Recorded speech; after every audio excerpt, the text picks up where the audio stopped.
We start tonight with the breakdown. 7 News was the first to release an almost 600-page report on an internal MPD investigation into allegations of crime data manipulation. And now we are hearing from city leaders about the report that landed 13 officials on administrative leave. Good evening to you. I'm Scott Thuman. And I'm Michelle Marsh. We're going to get right out to our Rebecca Turco. She picks up our extensive coverage live from MPD headquarters.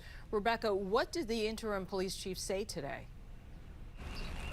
Good evening. He spoke about how they're working to improve procedures at the department, but he wouldn't get into specific allegations or people involved. Those 13 people on leave, remember, can choose to appeal.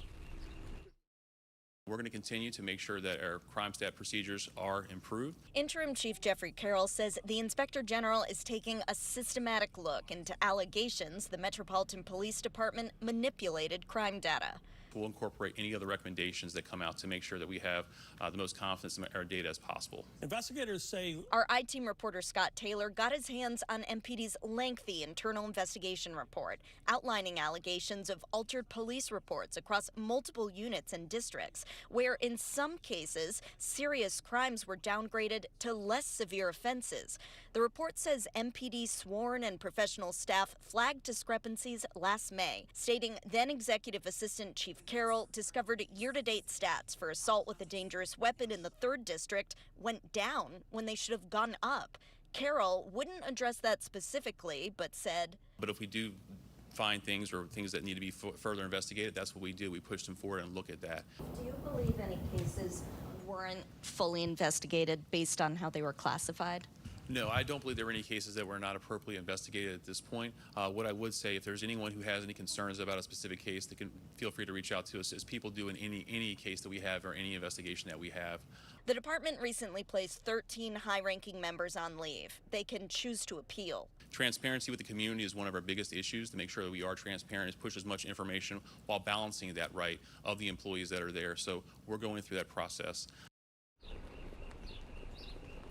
And the interim chief says they're providing training to MPD members and officials when it comes to classifying crimes. Scott? Well, Rebecca, you mentioned the Inspector General's report there. Is there any sort of timeline on when that will be released? So no specific timeline on that just yet, but we do know from our partners at WTOP that investigation and the report is in the process of being wrapped up. And we heard the chief mention that he plans to implement as many of those recommendations that may come out of that report. So it is possible in the weeks and months ahead that we could be seeing even more changes coming to the department. We're live from MPD headquarters. Rebecca Turco, 7 News. All right, Rebecca, and you can find that full internal report from DC Police on WJLA.com right now, as well as our ongoing in-depth coverage on what this means for public safety in the district. Now, the event where Rebecca caught up with city leaders was also focused on preparing for a busy summer in the district. The chief and other officials spoke about public safety coordination for America's 250th birthday. Several high-profile celebrations are coming to the district in the months ahead.